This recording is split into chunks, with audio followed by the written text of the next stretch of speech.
கர்த்தருடைய நாமம் மகிமைப்படுவதாக. கர்த்தர் இயேசு கிறிஸ்து நாமத்தினாலே அவரை நான் வாழ்த்தி வரவேற்கிறேன். ஓய்வு நாளிலே மட்டுமாய் கர்த்தரை ஆராதிக்கும்படியான மேலான கிருபைகளையும் ஸ்லாக்கிகளையும் கர்த்தர் தந்தபடினால் கர்த்தரை நான் ஸ்தோத்திரிக்கிறேன். நாம் இந்த நேரத்தில் கூட வேதத்திலிருந்து ஒரு சில வார்த்தைகளை தியானிக்கும்படியாக கர்த்தர் நமக்கு பாராட்டின இந்த மேலான நேரங்களுக்காய் கர்த்தரை நாம் ஸ்தோத்திரிப்போம். ஒரு நிமிடம் தலைகளை தாழ்த்தி தேவ சமூகத்திலே கர்த்தருடைய பரிசுத்த ஆவியானவர் நம்மோடு கூட இடைபடும்படியாக, தேவ வார்த்தை நமக்குள்ளே கிரியை செய்யும்படியாக, தேவனுடைய பிரசன்னம் நம்மை நடத்தும்படியாக, தேவனுடைய சத்தத்தை நாம் கேட்கத்தக்கதாக, தேவ கிருபையினாலே நிறைவாய் நாம் ஆளுகை செய்யும்படியாக, கேட்கிற ஒவ்வொரு வார்த்தையும் நம்முடைய வாழ்க்கையில நிறைவாய் ஆளுகை செய்யும்படியாக, அது ஜீவனுள்ள வார்த்தை என்று பார்க்கிறோம். நம்முடைய வாழ்க்கையில எல்லாம் மறித்திருக்கிற, சோர்ந்து போயிருக்கிற, ஒன்றுமில்லாமல் போயிருக்கிற எல்லா பகுதியிலும் ஜீவன் உண்டாகும்படியாக, உருவாக்கும்படியாக, கிரியை செய்யும்படியாக அதே சமூகத்தில் ஜெபிக்கலாம்.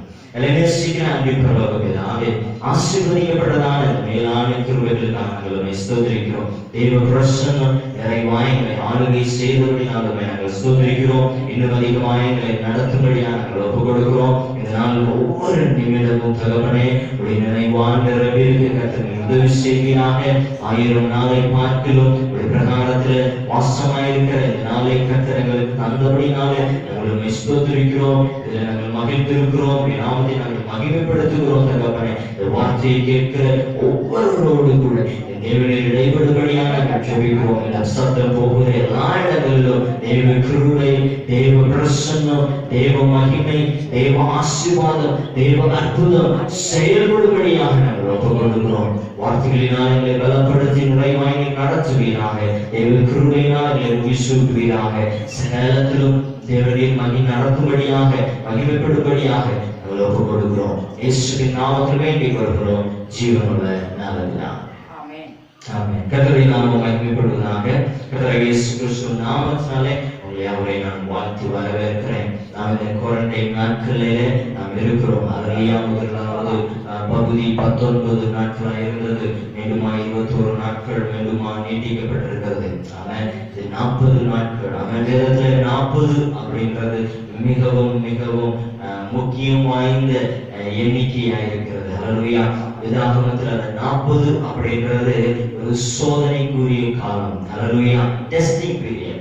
ஆமென். Not a trial period. ஆமென். Testing period. ஆமென். நம்மை கர்த்தர் சோதிக்கும்படியாக, ஆமென், நம்முடைய பலனை அதிகரிக்கும்படியாக, நம்முடைய வரங்களை புதுப்பிக்கத்தக்கதாக, தேவன் நம்மோடு கூட இடைப்படும்படியாக கொடுக்கிற நேரம் என்று நாம் இந்த காலை வேளையில நினைச்சு நாம் அதிகமாய் தேவ சமூகத்தில் அமர்ந்து கர்த்தருடைய நன்மைகளை நாம் சுதந்திரித்துக் கொள்வோம். ஏன்னா வேதாகமத்துல 146 தடவை நீங்க வாசித்தீங்கன்னா அந்த 40 அப்படிங்கிற எண்ணிக்கை இருக்கும். அவ்வளவாய் முக்கியத்துவம் வாய்ந்த அந்த எண்ணிக்கை அது. ஹல்லேலூயா. அதிகமா ஏன்னா அது டெஸ்டிங் பீரியட் ஆனபடினா அதுல இருக்கிற ஆசீர்வாதங்களின் நன்மைகளை இந்த காலை வேளையில பார்க்க கர்த்தர் நமக்கு உதவி செய்வாராக. மோசேயினுடைய நாட்களை நீங்க பார்த்தீங்க அப்படின்னு சொன்னா எகிப்திலே அவர் 40 வருட காலம் அங்கே அவர் வளர்ந்தவராக இருந்தார். ஹல்லேலூயா. சூழ்நிலைகள் வந்தபோது அவர் வனாந்திரத்திற்கு ஓடி போனார். அங்கே 40 வருஷம் இருந்தார். ஆமென். மறுபடியும் சீனாய் மலையிலே அவன் 40 நாட்கள் ஆமென் தேவனோடு கூட இருந்தவனாயிருந்தார். ஹல்லேலூயா. யாத்ராகம புஸ்தகம் 24ஆம் அதிகாரம் 18ஆம் வசனத்தை எடுத்து வாசிக்கிறேன். மோசே மேகத்தின் நடுவிலே பிரவேசித்து மலையின் மேல் ஏறி இரவும் பகலும் 40 நாள் மலையில் இருந்தான். ஹல்லேலூயா. கர்த்தர் மோசேயை ஜனங்களை கீழே விட்டுட்டு அவனை மாத்திரம் மேல வர சொன்னார். 40 நாள் தேவனோடு கூட அவன் அமர்ந்திருந்தான். ஹல்லேலூயா. வெறும் இந்த உடன்படிக்கை மாத்திரம், நியாய பிரமாணங்களை மாத்திரம் தருவதற்கு, ஆமென், கற்பனைகளை மாத்திரம் தருவதற்கு கர்த்தர் மோசேயை அழைத்திருப்பார் என்று சொன்னால், இந்த 10 கற்பனையை மாத்திரம் எழுதுவதற்கு 40 நாள் மிகவும் அதிகம். ஆனா தேவனோடு கூட அவன் அமர்ந்திருக்கும்படியாக, தேவனுடைய மகிமையை நாம் அனுபவிக்கும்படியாக. அவன் அந்த 40 நாள் முடித்து அவன் கீழே இறங்கி வரும்போது அவனுடைய முகம் பிரகாசித்தது என்று பார்க்கிறோம். தேவனுடைய மகிமை அவன் மேல் இருந்தது அப்படின்னு பார்க்கிறோம். அந்த 40 நாட்கள் தேவனோடு கூட நம்ம அமர்ந்திருந்தோம் அப்படின்னு சொன்னா நம்முடைய வாழ்க்கையிலே தேவனுடைய மகிமை கிரியை செய்ய ஆரம்பிக்கும். ஹல்லேலூயா. தேவனுடைய மகிமை நிறைவாய் நம்மை நடத்துவதற்கு ஆமென் ஹல்லேலூயா போதுமானதா இருக்கும். ஆமென். 40 நாட்கள் அப்படின்றது தேவனோடு கூட உறவாடுகிற நேரம், தேவன் நம்மை அழைக்கிற நேரம், தேவன் நம்மோடு கூட பேச வாஞ்சிக்கிற நாட்கள். இந்த நாட்களிலே தேவ சமூகத்திலே நிறைவாய் அமர்ந்து தேவனுடைய நன்மைகளையும் ஆசீர்வாதங்களையும் தேவ பிரசன்னத்தையும் நிறைவாய் நாம் அனுபவிக்கிறவர்களாய் இருக்க வேண்டும். ஹல்லேலூயா. தேவனோடு கூட அமர்ந்திருக்கிற ஒவ்வொரு நாளும் கர்த்தருடைய வாயிலிருந்து வருகிற வார்த்தைகளை அதிகமாய் கூர்ந்து நாம இருதயத்தில் எடுத்து நம்முடைய வாழ்க்கையில் அதை பயன்படுத்துகிறவர்களாய் நாம் மாற வேண்டும். ஹல்லேலூயா. தேவ பிரசன்னம் நிறைவாய் நம்மை நடத்துவது. ஹல்லேலூயா. இந்த 40 நாட்கள் அப்படிங்கிறது நம்முடைய விசுவாசத்தை வெளிப்படுத்துகிற நாட்கள். யோசுவாவை கால்வாய்களை பார்த்தீங்க அப்படின்னு சொன்னா இஸ்ரவேல் கானான் தேசத்திற்குள்ளே பிரவேசிக்கிற கடைசி நிமிடங்களிலே தருவாய்களிலே அவர்கள் இதுக்கப்புறம் கானான் தேசத்தை நாங்கள் சுதந்திரிக்க வேண்டியதுதான் அப்படின்னு சொல்லி போகும்போது அவர்களுக்கு மிகப்பெரிய ஒரு தடை அங்கு காத்திருந்தது. எரிகோ கோட்டை அவர்களுக்கு முன்பதாக இருந்தது. எரிகோ கோட்டையை கர்த்தர் இஸ்ரவேல் ஜனங்களுக்கு சொன்னது என்ன அப்படின்னு சொன்னா ஒரு நாளைக்கு 7 தடவை அந்த பட்டணத்தை சுற்றி வரும்படியாய் சொன்னார்.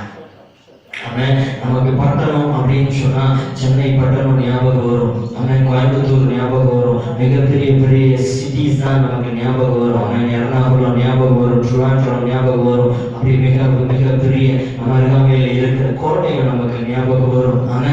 ஆனால் ஒரு நாளைக்கு 7 தடவை கர்த்தர் அந்த பட்டணத்தை சுற்றி வர சொன்னார். அந்த பட்டணத்தினுடைய சுற்று அளவை நீங்கள் பார்த்தீங்க அப்படின்னு சொன்னா வெறும் 5.5 ஏக்கர் தான். 5.5 ஏக்கர் நிறைந்த அந்த ஒரு பட்டணம். அதனாலதான் 7 முறை அவர்களால என்ன பண்ண முடிந்தது, சுற்றி வர முடிந்தது. அமைதியாய் சுற்றி வர சொன்னார். ஹல்லேலூயா. தேவ சமூகத்துல கர்த்தர் சொன்ன வார்த்தை இந்த 7 தடவை என்ன பண்ணுங்க, இதை நீங்க என்ன பண்ணுங்க, இந்த பட்டணத்தை சுற்றி வாருங்கள் என்று சொன்னார். 5.5 ஏக்கர்ல சராசரியாக 1200 அதற்கு மேற்பட்ட ஒரு சில குடும்பங்கள் மாத்திரம்தான் அங்கே வாழ்ந்திருக்க முடியும். அந்த பட்டணத்திற்கு அந்த கோட்டையானது மிகவும் மிகவும் முக்கியம் வாய்ந்ததா இருந்தது. எரிகோ கோட்டை, எரிகோ பட்டணத்தில் உள்ள கோட்டை அப்படின்றது 2 கோட்டைகள் இருந்தது. பட்டணத்தை சுற்றிலும் 2 கோட்டைகள் இருந்தது. முதல்ல உள்ள கோட்டை அப்படின்னு சொன்னா, உள்ள உள்ள கோட்டை அப்படின்னு சொன்னா 6 அடி 6 அடி அகலம் நிறைந்ததா இருந்தது. அப்போ ஒரு ஆள் அப்படி படுத்து அந்த அகலத்துல படுத்து உறங்கக்கூடிய அகலத்துல இருந்த ஒரு கோட்டை அது. 2வது கோட்டை அப்படின்னு பாத்தீங்க அப்படின்னு சொன்னா 24 அடி அகலம் உள்ளதா இருந்தது. ஒரு 2 பஸ் போய் வர அளவுக்குள்ள அகலம் நிறைந்ததா இருந்தது. ஜனம் பெருக ஆரம்பித்த போது அந்த கோட்டையில என்ன பண்ணாங்க, வீடுகளை கட்ட ஆரம்பித்தாங்க. அந்த கோட்டையை சுற்றிலும் அவருடைய சொருபங்கள் விக்கிரகங்கள் எல்லாம் அங்கே இருக்கும். அவர்களுக்கு அந்த கோட்டை மிகவும் முக்கியம் வாய்ந்ததா இருந்தது. அந்த கோட்டையில தான் அவங்க அடக்கம் பண்றதுக்குரிய எல்லா காரியங்களையும் அங்க செய்வாங்க அப்படின்னு சொல்லி சரித்திரம் சொல்கிறது. அவர்களுக்கு அந்த கோட்டை எல்லாமா இருந்தது. அந்த கோட்டையை யாராலும் உடைக்க முடியாது, தகர்க்க முடியாது அப்படிங்கிறது எரிகோவினுடைய ஜனங்களுடைய எண்ணமா இருந்தது. ஆனா முடியாததை கர்த்தர் முடியப்படுகிற சர்வ வல்லமையுள்ள தேவன். ஹல்லேலூயா. அந்த தேசத்தை வேறு பார்க்கும்படியாக 12 கோத்திரத்திலிருந்து ஒவ்வொரு தலைவர்கள் போனாங்க. அங்க 40 நாட்கள் என்ன பண்ணாங்க, அங்கே சுற்றி இருந்தார்கள். ஆமென் ஆமென் ஹalleluya ஆமென். அவங்க அந்த 40 நாட்கள் என்ன அப்படின்னு சொன்னா நம்முடைய ஆசீர்வாதத்தை நாம் பார்க்கிற நாட்கள். ஹalleluya. நாம் பெற போகிற ஆசீர்வாதத்தை நாம் எப்படி நாம அதை கிரகித்துக் கொள்கிறோம், எப்படி அதை நாம் சுதந்திரித்துக் கொள்ள போகிறோம் என்பதை கர்த்தர் கவனிக்க போகிற நாட்கள் அது. ஹalleluya. கர்த்தரின் மேன்மை நம்மை நடத்தும்படியான, கர்த்தருடைய ஆசீர்வாதம் நம்மை நடத்தும்படியான அந்த நாட்களிலே தேவ சமூகத்தை அமர்ந்திருக்கும்படியாக நாம் வாஞ்சிக்கிறோம். ஏன்னா அவர்கள் அந்த 12 பேர்ல 2 பேர் மாத்திரம்தான், யோசுவாவும் காலேபும் மாத்திரம்தான் என்ன பண்ணாங்க, விசுவாசமான வார்த்தைகளை சொன்னாங்க. மற்ற 10 பேர் சொன்னாங்க இது மிகப்பெரிய பட்டணம், அங்க பெரிய பெரிய ஜனங்கள் வாழ்ந்து கொண்டிருக்கிறாங்க, அந்த கோட்டையை அந்த பட்டணத்தை நம்மளால என்ன பண்ண முடியாது, மேற்கொள்ளவே முடியாது அப்படின்னு சொல்லி. ஆனா அவன் யோசுவாவும் காலேபும் பார்த்தீங்க அப்படின்னு சொன்னா அவங்க தெளிவா சொல்றாங்க, நம்ம எளிதிலே என்ன பண்ண முடியும், அந்த பட்டணத்தை நாம சுதந்திரித்துக் கொள்ள முடியும் அப்படின்னு சொல்லி. ஹalleluya. அந்த விசுவாசமான வார்த்தைகள் அவர்கள் கானான் தேசத்துக்குள்ளே பிரவேசிக்க உதவி செய்தது. ஹalleluya. ஆமென். தேவனோடு கூட அமர்ந்திருக்கிற நாட்களிலே கர்த்தருடைய விசுவாசமான வார்த்தைகளை கவனிக்கிறார். ஆமென். இப்படி விசுவாசத்தை வெளிப்படுத்துகிற நாட்கள் இந்த நாட்கள். ஹalleluya. அது மாத்திரமல்ல, எதிரான சூழ்நிலைகளை தகர்த்தெறிவதற்கு இந்த நாட்கள் மிகவும் முக்கியம் வாய்ந்த நாட்களாக இருக்கிறது. ஆமென். ஹalleluya. நியாயப்பிரமாண சூழ்நிலையிலும் தேவ கிருபை நிறைவாய் நம்மை நடத்தும்படியாக, தேவ பிரசன்னம் நிறைவாய் நம்மை நடத்தும்படியாக, ஹalleluya, அவருடைய கிருபையினாலே கர்த்தர் நம்மை முடிசூட்டி நடத்தும்படியாக, அவருடைய அன்பினாலே ஆமென் நிறைந்தவர்களாய் கர்த்தர் நம்மை நடத்தும்படியாக, ஆமென், இந்த நாட்களை அதிகமாய் நாம் பயன்படுத்த நாம் கற்றுக்கொள்வோம். ஹalleluya. எதிரடியான சூழ்நிலைகளை மாற்றுவதற்கு இந்த நாட்கள் முக்கியமானதாக இருக்கிறது. ஆமென். யோனாவின் புஸ்தகத்தில் நீங்க பார்த்தீங்க அப்படின்னு சொன்னா யோனாவை கர்த்தர் நினிவேக்கு போக சொல்கிறார், அவன் தர்சீசுக்கு போகிறான். ஆமென். மீண்டுமாய் கர்த்தர் அந்த சூழ்நிலைகளை மாற்றி நினிவேக்கு போக சொல்றார். அங்க ஒரு நியாய தீர்ப்பு அந்த ஜனங்களுக்கு இருக்கிறது என்று சொல்லும்படியாக கர்த்தர் யோனாவை அனுப்புகிறார். இந்த வார்த்தைகளை கேட்க உடனே அந்த தேசத்தினுடைய ராஜாவும் சரி, ஜனங்களும் சரி, மிருக ஜீவன்களும் சரி 40 நாட்கள் அவன் கர்த்தர் எச்சரிக்கிறது, இன்னும் 40 நாளிலே இந்த பட்டணம் அழிந்து போகும் என்று சொல்லி அது ஒரு நியாய தீர்ப்பு உண்டானது. ஆனா தேவ சமூகத்தில் 40 நாட்கள் அவர்கள் குடிக்காமல், அவர்கள் புசியாமல் என்ன பண்றாங்க, தேவ சமூகத்தில் அமர்ந்திருக்கிறாங்க. அந்த அமர்ந்து இருக்கிற நாட்களின் நிமித்தம், நேரத்தின் நிமித்தம் அவர் என்ன பண்றாங்க, தேவனுடைய கிருபையை சுதந்திரித்துக் கொள்கிறாங்க. யோனாவின் புஸ்தகம் 3ஆம் அதிகாரம் 4ஆம் வசனத்தை நீங்க வாசித்தீங்க அப்படின்னு சொன்னா, யோனாவின் புஸ்தகம் 3ஆம் அதிகாரம் 4ஆம் வசனம். ஆமென். சதமாயிராவது ஒரு வாசிங்க. யோனா நகரத்தில் பிரவேசித்து ஆமென். ஒரு நாள் பிரயாணம் பண்ணி இன்னும் 40 நாள் உண்டு. அப்பொழுது நினிவே கவிழ்க்கப்பட்டு போம் என்று கூறினார். அப்பொழுது நினிவேயில் உள்ள ஜனங்கள் தேவனை விசுவாசித்து உபவாசம் செய்யும்படி கூறினார்கள். பெரியோர் முதல் சிறியோர் மட்டும் ரட்டுடுத்திக் கொண்டார்கள். இந்த செய்தி நினிவேயின் ராஜாவுக்கு எட்டின போது அவன் தன் சிங்காசனத்தை விட்டு எழுந்து தான் உடுத்தியிருந்த உடுப்பை கழற்றி போட்டு ரெட்டை உடுத்திக் கொண்டு சாம்பலில் உட்கார்ந்தான்.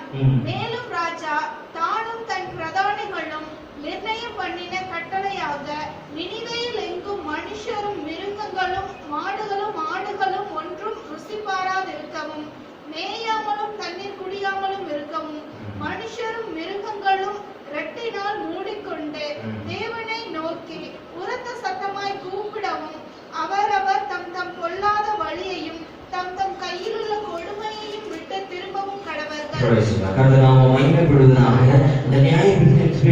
சூழ்நிலைகளை மாற்றிக்கொள்ளத்தக்கதாக தேசம் முழுவதுமாய் ஆமென். ஜனங்கள் பெரியோர் முதல் சிறியோர் வரை ஆமென் மிருக ஜீவன்கள் கூட என்ன பண்ணல, குடிக்கல, புசிக்கல, மேயல, எதுவுமே செய்யாம ரட்டுடுத்தி, மிருகங்கள் கூட ரட்டுடுத்தி ஆமென் அவர்கள் தங்களை தாங்கள் என்ன பண்ணாங்க, அதிகமாய் தேவ சமூகத்திலே தாழ்த்தினார்கள். அவர்கள் அறிய போகிறார்கள், அவருடைய நிலைமைகள் மாற போகிறது என்பதை ஆமென் அவர்கள் அறிந்து கொண்ட போது ஆமென் நிறைவாய் தங்களை தாழ்த்தினார்கள் என்று பார்க்கிறோம்.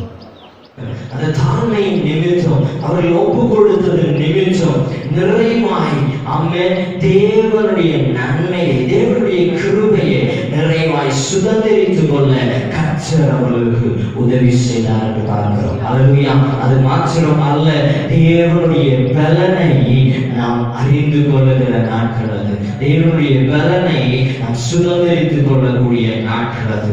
ஆமென். எலியாவின் நாட்களிலே எலியா தன்னுடைய ஊழியங்களிலே சோர்ந்து போய் இனி நான் வாழப் போவதில்லை, நான் தேவ சமூகத்திலே இறைவன் மரிப்பதே என் பாக்கியம் என்று சொல்லி அவன் தேவ சமூகத்திலே சோடு கூட இருந்த நாட்கள் அவன் ஓடி போய் அவனை ஒழித்துக் கொள்ளுகிறான்.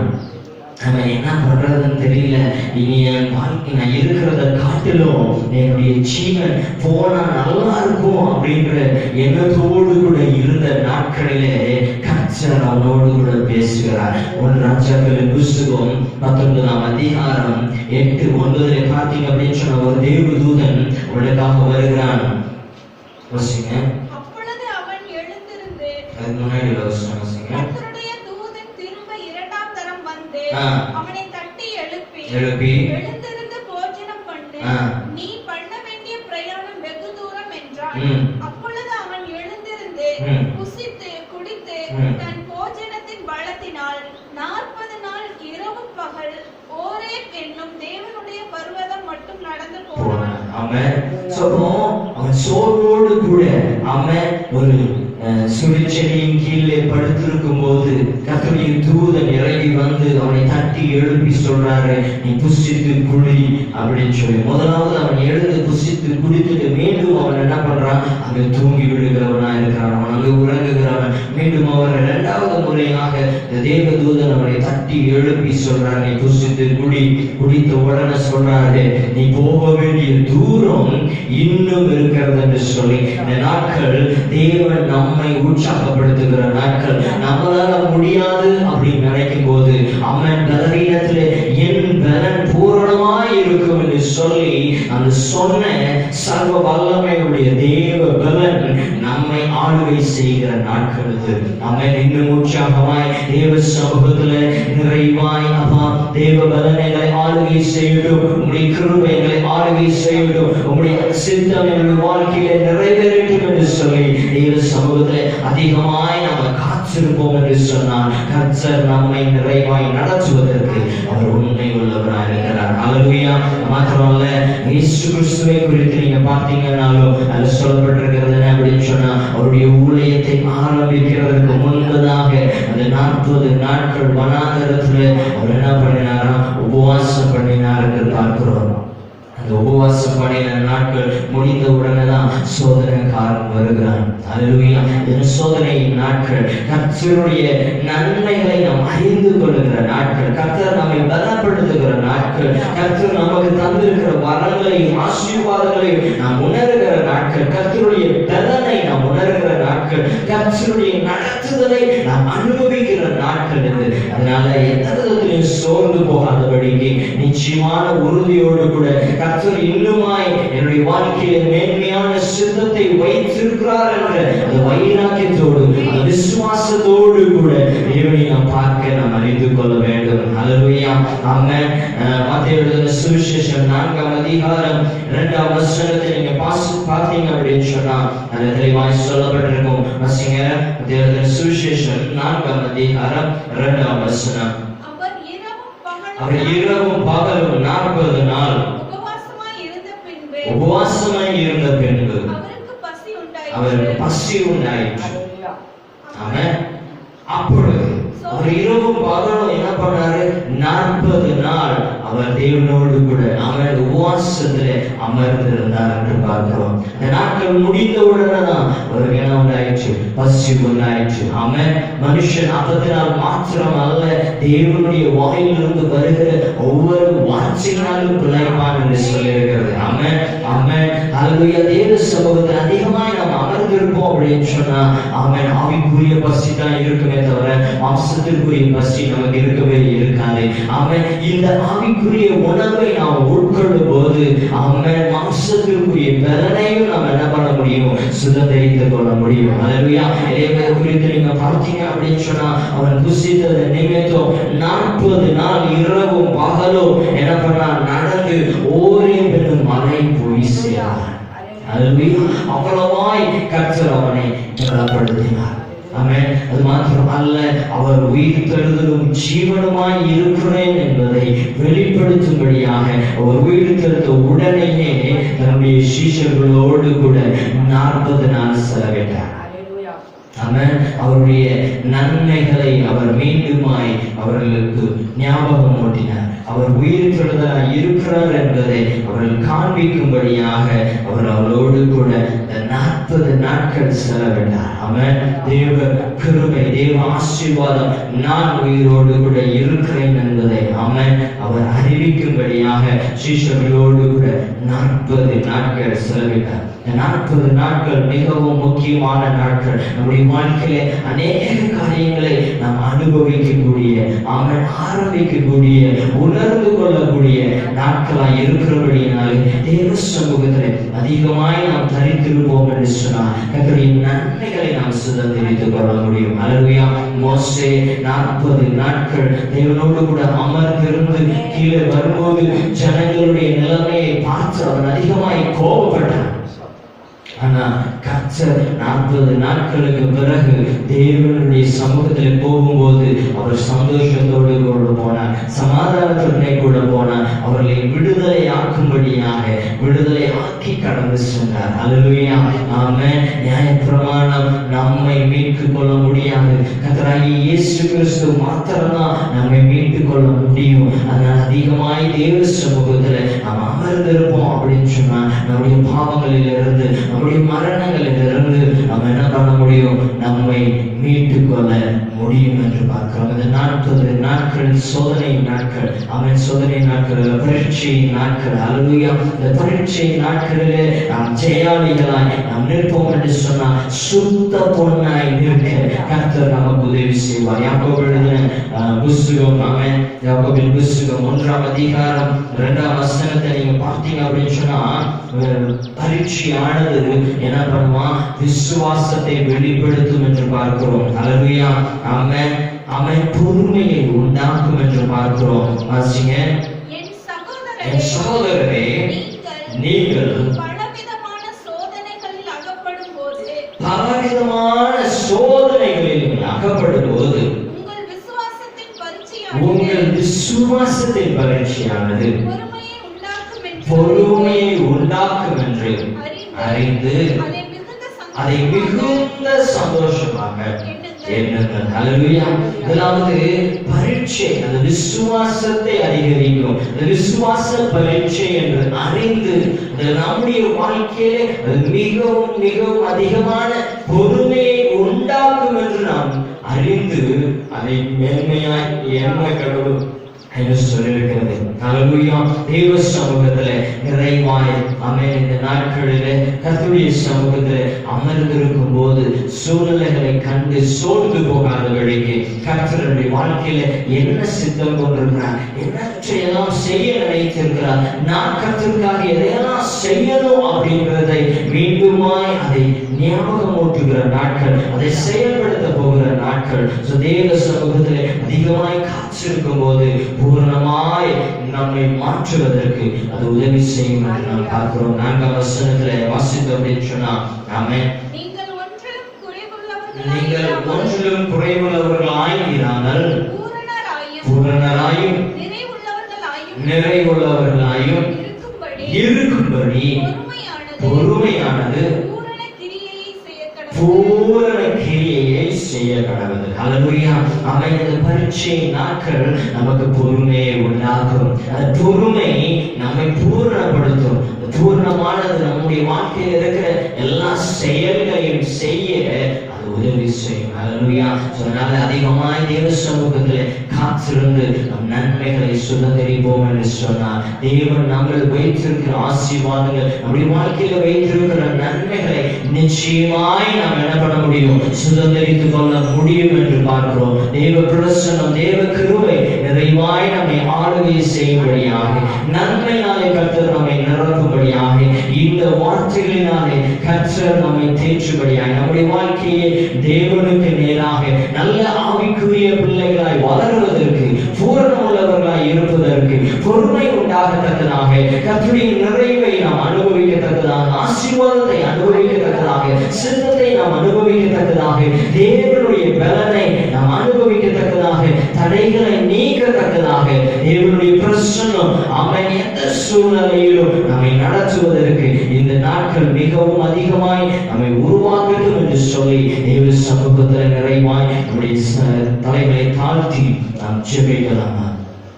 ஆமென். தகப்பனே, நேசிக்கிறார்கள் பரலோக பிதாவே, ஆசீர்வதிக்கப்பட்டதான இந்த ஓய்வு நாளின் காலை வேளையிலே தகப்பனே, சோர்வோடு பிரயாசங்களோடு கூட இருக்கிற ஒவ்வொரு பிள்ளைகளோடு கூட தேவனை பேசி இருக்கிறேன் என்று நாங்கள் அறிந்திருக்கிறோம். 40 நாட்கள் தகப்பனே எங்களை அதிகமாய் உருவாக்குவதற்கு, அதிகமாய் தகப்பனே உடைய சித்தத்தை நாங்கள் அறிந்து கொள்வதற்கு, கர்த்தர் எங்கள் மேல் வைத்திருக்கிற அந்த நம்பிக்கையை நாங்கள் உணர்வதற்கு, கர்த்தருடைய பலன், கர்த்தருடைய அற்புதங்கள், அதிசயங்களுடைய வாழ்க்கையை செய்வதற்கு தகப்பனே வீணான சூழ்நிலைகள், வீணான பிரயாசங்கள், தகப்பனை பாவங்கள், பலவீனங்கள், சோர்வுகள் எல்லாம் எங்களுடைய வாழ்க்கையிலிருந்து நீங்கும்படியான நாட்கள் என்று நாங்கள் அறிந்து இன்னும் அதிகமாய் தேவ சமூகத்தில் தகப்பனை நாங்கள் காத்திருக்க எங்களுக்கு உதவி செய்வீராக.